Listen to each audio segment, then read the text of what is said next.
Olá, seja bem-vindo ao canal Crônica dos Umbrais.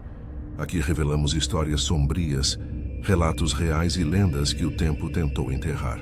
Toda terça, quinta e sábado, novas histórias chegam das sombras. E cada uma delas esconde segredos que poucos ousam ouvir até o fim. Então já se inscreva, ative o sininho e prepare-se, porque o que você vai ouvir agora não é apenas uma história. É um eco daquilo que habita entre o mistério e o proibido. Então, vamos começar.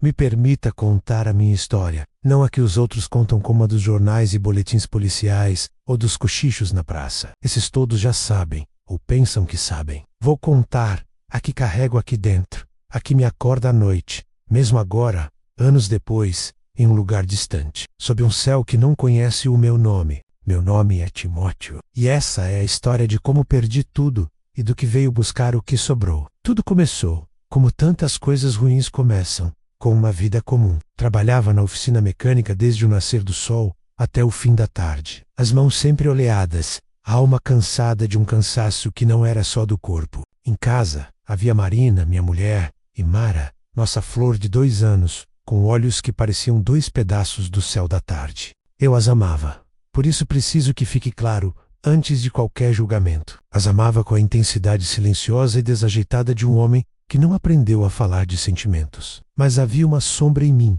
uma antiga companheira, a cachaça. Ela não era um vício por prazer, mas por amortecimento.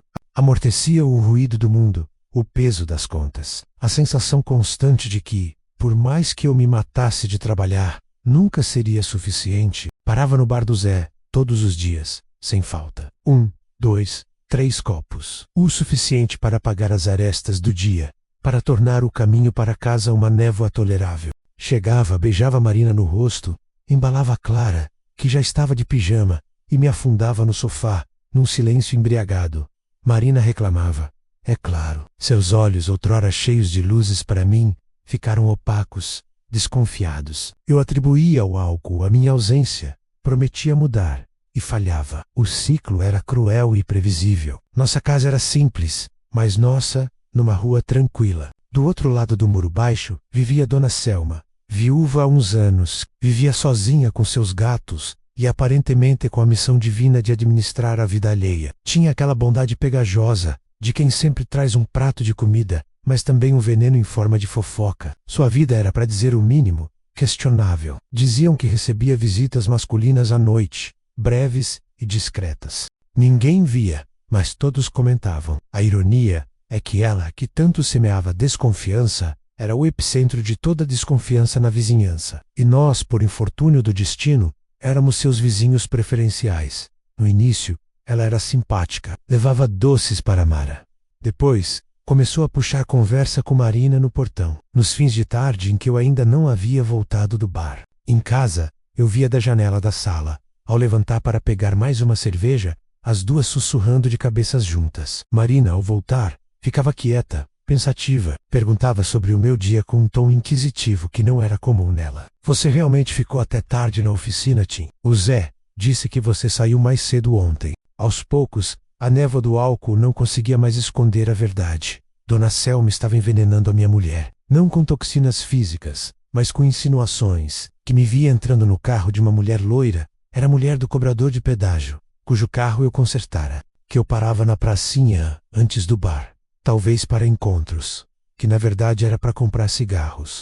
Que certa noite, vira luzes acesas na oficina até tarde. Foi quando o caminhão do Sr. Ademir quebrou e precisei consertar na urgência. Cada fato trivial, nas mãos habilidosas de Dona Selma, virava uma arma. A inveja dela era palpável. Ela via a nossa família, ainda que imperfeita, e queria dissolver. Talvez porque a dela não existia mais, ou nunca existira. Marina mudou, se tornou uma vigilante. Checava meu cheiro, meu telefone. Um tijolo antigo, que mal fazia ligações. Minhas roupas, as discussões se tornaram tempestades. Mara chorava no berço, assustada. Eu, em minha burrice e embriaguez, apenas me fechava mais. Parava mais tempo no bar. Era um círculo vicioso alimentado pelo veneno daquela vizinha. Eu jurava, bêbado e sincero, que não tinha olhos para mais ninguém, que só a ela e a Mara me pertenciam. Mas minhas palavras soavam ocas, afogadas em álcool. O dia do horror chegou em uma terça-feira comum, um dia de calor intenso, onde o asfalto parecia derreter. Na oficina, o conserto de um radiador de caminhão deu mais trabalho e sujeira do que o previsto. Saí exausto, e a sede não era por água, mas pelo esquecimento que só a cachaça do Zé fornecia. Bebi mais do que o habitual. A caminho de casa, tropecei no meio-fio. O mundo girava. Lembro-me de ver Dona Selma regando as plantas, seu olhar me seguindo com uma curiosidade ávida. Ignorei. Ao entrar em casa, senti um cheiro diferente, um cheiro estragado e rançoso, misturado ao aroma do feijão que Marina sempre fazia às terças. Era sutil, quase imperceptível sob o odor de graxa e cachaça que eu carregava. Cumprimentei Marina, que estava na cozinha, rígida, os olhos vermelhos. Beijei Mara, que brincava no chão da sala. Ela riu, e aquele riso, naquele momento, me cortou a alma, embora eu não soubesse por quê. Vou tomar um banho, murmurei. Depois a gente janta. O banho não lavou a névoa, apenas a renovou. Vestido com uma camiseta e um short, sentei-me à mesa. A comida estava servida. Feijão, arroz, um bife, salada. Mara, em sua cadeirinha alta, batia as mãozinhas. Marina se serviu e comeu em silêncio. Eu, com o estômago revoltado pelo álcool, resolvi esperar um pouco. Fiquei ali, tentando puxar conversa. Mara, olha o aviãozinho, dizia, levando uma colher imaginária até sua boca, e ela ria. Trabalho duro amanhã. Falei para Marina. Vou trocar os pneus da caminhonete do seu Ferreira. Ela apenas assentiu, mastigando com uma expressão distante, como se estivesse em outro planeta. Foi então que notei. Primeiro, Mara, seu riso cessou. Seus olhinhos tão vivos ficaram vidrados. Ela balançou para frente como se fosse dormir, mas de uma forma estranha, desengonçada. Antes que eu pudesse dizer algo, sua cabecinha caiu para o lado, encostando na bandeja da cadeirinha. Mara. Marina se virou para olhar a menina. Seu rosto se contraiu em uma expressão de puro pânico. Ela tentou se levantar, as mãos agarrando a mesa. O que tem com ela? Sua voz era um fio de terror. Então, ela mesma começou a cambalear. Levantou a mão à testa. Timóteo, minha cabeça. Tá tudo rodando, Marina. Ela tentou dar um passo em minha direção e desabou no chão da cozinha, pesadamente, como um saco de areia. Um baque seco que ecoou pela casa silenciosa. Mara estava imóvel, um silêncio absoluto, cortado apenas pelo tic-tac do relógio da sala e pelo zumbido insano que começou a crescer dentro da minha cabeça. O desespero que se seguiu foi um borrão. Gritei, sacudi Marina, peguei Mara, seu corpinho molengo, e corri para o portão, berrando por ajuda. Lembro dos vizinhos saindo do rosto de Dona Selma, pálido e chocado, ou era fingimento? Lembro da ambulância, das luzes azuis e vermelhas, girando na escuridão já chegada, pintando as fachadas das casas de cores de pesadelo. Lembrei da comida. Gritei para o paramédico. A comida! Tem algo nela! O que se seguiu foram dias num hospital branco, frio e impessoal. Marina e Mara estavam em coma. A polícia veio, reviraram a casa, isolaram a cozinha, interrogaram-me com dureza. Eu era o marido bêbado, o suspeito natural. Passaram a vasculhar minha vida, meu trabalho, o bar. Eu era um zumbi, sóbrio pela primeira vez em anos, mas sóbrio no inferno. Rezei em um banco de hospital, prometendo tudo a todos os santos, trocando minha vida pela delas. A descoberta veio de forma anticlimática, depois de uma semana de agonia. A polícia deteve Marina, não eu. Ela havia acordado do coma, ainda fraca, e em seu depoimento, entre delírios e lágrimas, a verdade veio à tona. O veneno, um fluoroacetato dissolvido, estava no feijão. E fora ela, quem o colocara? No acesso de ciúme doentio, alimentado dia após dia, gota a gota, pelas insinuações de Dona Selma. Ela decidira que se eu era um traidor, se nossa vida era uma mentira, então todos deveriam acabar. Ela preparara a refeição envenenada para nós três. O destino cruel, ou a misericórdia de um Deus que eu não entendia, fez com que naquela noite, por estar com o estômago embrulhado pela bebida, eu não tivesse comido. Ela, consumida pela culpa e pelo efeito da toxina, também não conseguira ingerir muito, mas o suficiente para acabar com a vida dela depois de 2 dias da confissão. Mara, inocente e faminta, comera a papinha temperada com o ódio de uma vizinha e a loucura de uma mãe. Minha filha não resistiu. Partiu naquela noite, sem que eu pudesse me despedir. Marina foi acusada de homicídio duplamente qualificado e tentativa de homicídio. A loucura temporária foi considerada, mas a culpa, o ato premeditado, pesaram, Dona Selma, nada aconteceu com ela. Apenas se mudou, semanas depois, dizendo que o bairro não era mais o mesmo. Levaram minha filha em um caixão branco, minúsculo. Levaram minha mulher 2 dias depois. Me deixaram sozinho naquela casa que cheirava a feijão, morte e desespero. Tentei continuar. Voltei a trabalhar, mas as ferramentas caíam de minhas mãos trêmulas. Voltei para a casa vazia. O silêncio era o pior inimigo, até que os barulhos começaram. Começaram sutis. Um tinir de prato à noite. Um arrastar de cadeira na cozinha. Quando eu estava na sala, achava que era o desespero, os nervos. Mas os sons foram ficando mais nítidos. Um choro baixo, abafado, que vinha do quarto de Mara.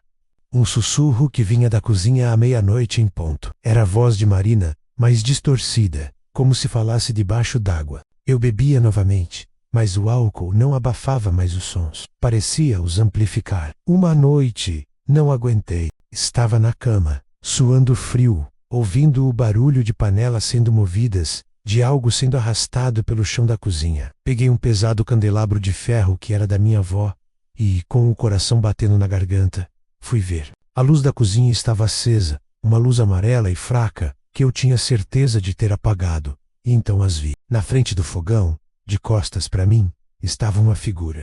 Era Marina, com o vestido florido que usara no dia do seu enterro. Mas algo estava errado. A pele tinha uma tonalidade azulada, cerosa. Ao seu lado, pequena e estática, estava Mara, com seu pijaminha de coelhinho, também com a mesma palidez mortal. Meu sangue gelou, a respiração parou. Eu estava congelado no batente da porta.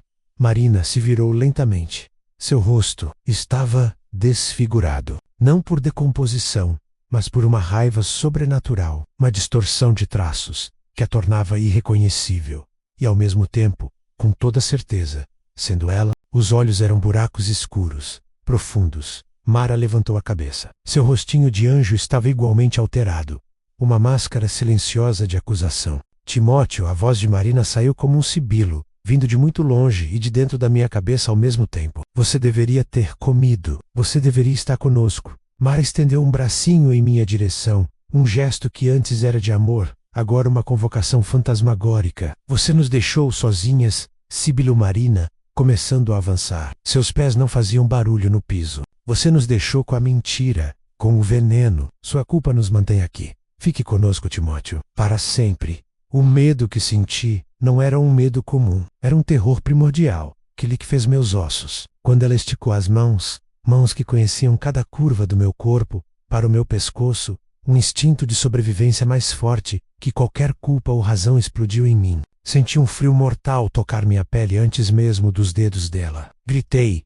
um grito rouco e animal, e balancei o candelabro cegamente. Não acertei nada, mas o movimento fez com que ela, ou a aparição, recuasse por um segundo. Foi o suficiente. Virei-me e saí correndo.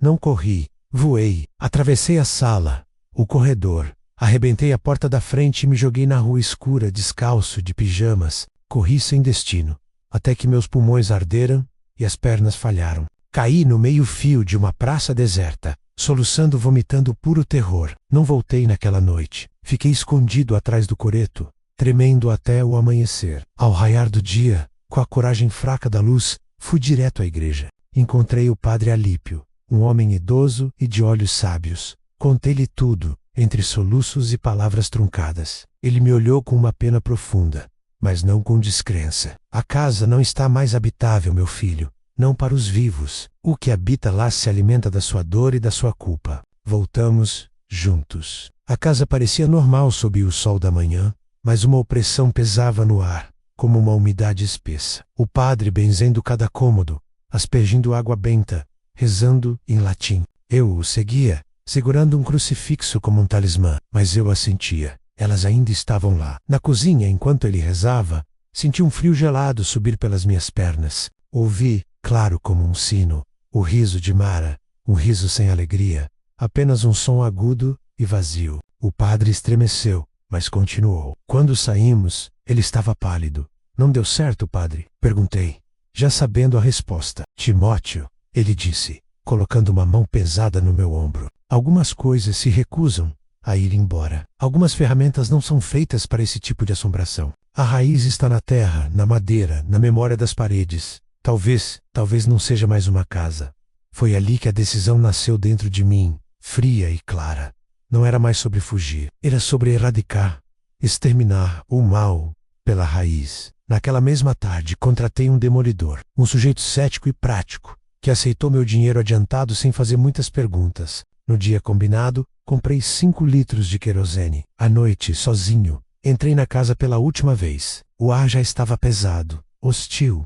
Senti olhos me vigiando de cada sombra. Fui direto à cozinha. Não vi nada, mas o cheiro podre e rançoso do feijão envenenado pairou no ar por um segundo. Derramei o querosene no chão da cozinha onde elas caíram, na sala onde Mara brincava, no quarto onde dormíamos, nos corredores. O líquido transparente escorria, refletindo a luz do meu lampião como lágrimas inflamáveis. Na porta de entrada, peguei um isqueiro comum, daqueles de acender fogão.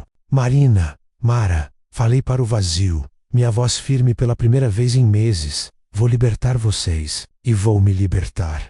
Atirei o isqueiro aceso no rastro de querosene. O barulho da ignição foi imediato. Um rugido de fogo laranja e azul que se espalhou pelo chão, subiu pelas cortinas, lambeu as paredes. O calor foi intenso, avassalador. Saí e fechei a porta pela última vez. Fiquei do outro lado da rua, observando. As chamas cresceram, pintando a noite de um laranja dançante e sinistro. Dentro do inferno, por um momento, juro que vi 2 silhuetas na janela da cozinha, paradas, assistindo.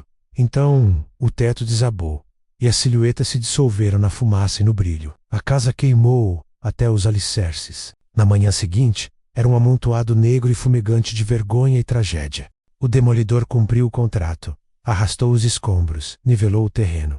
Não sobrou pedra sobre pedra. Vendi o terreno por uma ninharia para um homem que queria construir uma loja. Não me importei com o preço, só queria distância. Mudei-me para longe, para uma cidade litorânea, onde ninguém conhece a minha história. Trabalho em um estaleiro consertando barcos. O cheiro de sal e maresia substituiu o de graxa e cachaça. Não bebo mais. O gosto do álcool me lembra o cheiro do querosene. Às vezes, à noite, quando o vento sopra forte e faz um barulho na cozinha da minha cabana simples, ainda sinto um frio na espinha, mas é só o vento. Pelo menos, é no que me esforço para acreditar. A culpa não se queimou com a casa, claro. Ela mudou de endereço comigo, mas as aparições cessaram. Os risos de Mara, os sussurros de Marina, ficaram soterrados sob o entulho daquela vida.